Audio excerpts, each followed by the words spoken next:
Farm to Market Road Ghost Project ng Davao Region na minadaling trinabaho ang ibang mga proyekto dahilan sa ito'y nangangambang patuloy na makita ng ating mga kababayan na ang mga kahit nga ang Farm to Market Road ng mga project mga kababayan ay talagang mayroon ding anomalya at korupsyon nang nangyayari doon sa Davao Region. Pakinggan natin mga kababayan ang ulat patungkol sa mga ghost project ng Farm to Market Road sa Davao Region.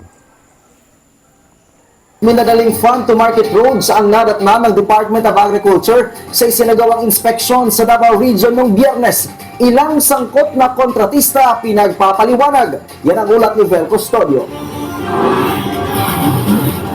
Mahalaga ang farm-to-market roads o FMR dahil pinapadali at pinapabilis ito ang paghahatid ng mga produktong agrikultura sa merkado. Nakatutulong din ito upang tumaas ang kita ng mga magsasaka dahil pinapababa nito ang production cost.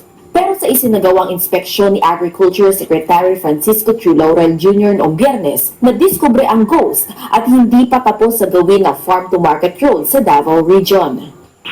Actually, talagang dalawa yung napunan ni Secretary. Una, may nakita talaga siya na according doon sa mga 2021 hanggang 2023 na report na meron talagang mga projects na reportedly completed pero hindi niya nakita.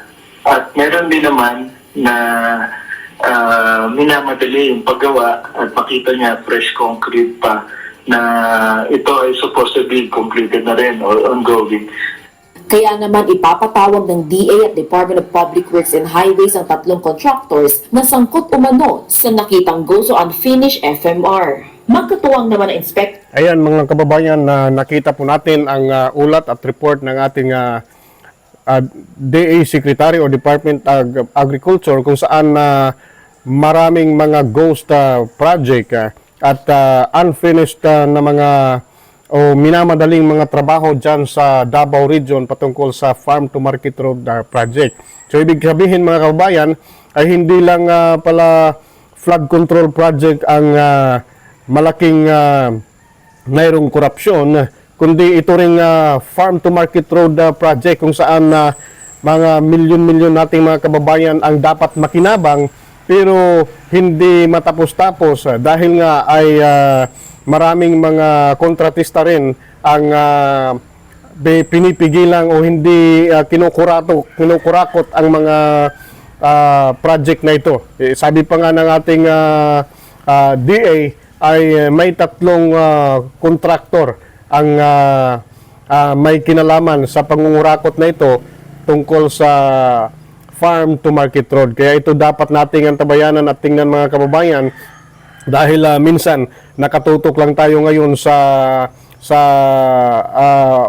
flood control projects. Pero titingnan natin mga kababayan dahil pag-upo ng uli ni Senator Lacson doon sa Blue Ribbon Committee ngayong November 10 at saka sa November 14 ay mag-uumpisa ang kanilang pagdidinig ay isasama na niya mga kababayan ang Farm to Market Road projects. At ito yung mga isa sa malaking mga kontrobersiya ngayon dahil nga magagamit ng ating mga kababayan imbis na maganda yung kanilang dadaanan ay dahil nga kinurakot din uli yung mga pundo natin dyan sa Farm to Market Road ay nahihirapan ng ating mga kababayan. So isa ito sa mga nagpapahirap sa ating mga kababayan dahil nga yung mga pundong dapat sana ay nakalaan dito ay kasamang kinurakot ng mga korap na mga opisyal sa ating lipunan at ng mga kontraktor na kung saan sila lang ang nakikinabang sa perang ito. Kaya nga mga kababayan, isa itong kailangan din nating imbestigahan, lalong-lalo na ngayon inuumpisahan na ng DA dahil sa DA po ang mga ngalaga na sa pagpapalakad nitong pagtatrabaho nitong Farm to Market Road na mga proyekto mga kababayan. Kaya makukonsentritan na ito ng Department of Agriculture yung mga trabaho. Makikita natin na halos karamihan ng mga farm to market road ay sobrang laki di ba? Kung titingnan natin mga kababayan, per kilometer, sabi pa nga ng report, ay 12 million to 15 million ang budget.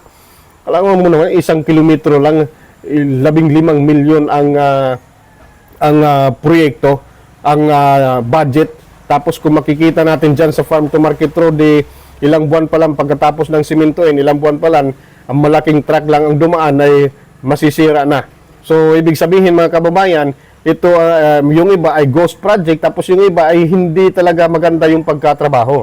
Kaya nga ito yung dapat tutukan ng ating DA at saka ng ating DPWH at ng Ombudsman kung saan makita talaga yung mga corruption na nangyayari hindi lamang sa flood control projects kundi pati rin dito mga kababayan sa farm to market road kung saan mas malaking mga kababayan natin ang makikinabang lalong-lalo na yung ating mga magsasaka dahil sila yung mga nahihirapan doon sa bundok para ipunta sa mga kabayanan, kabihasnan ang kanilang mga produkto. Kaya malaki itong dadaanan pa natin na kailangan nating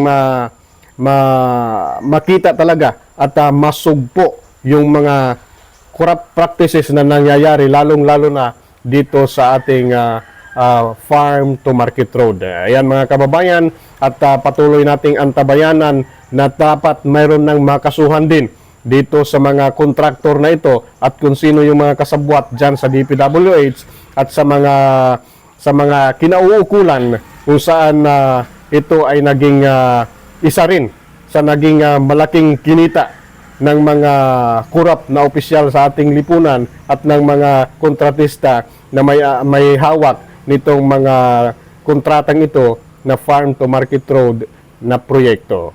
Ayan, patuloy nating subaybayan mga kaibigan, mga kaibabayan ang PPNC.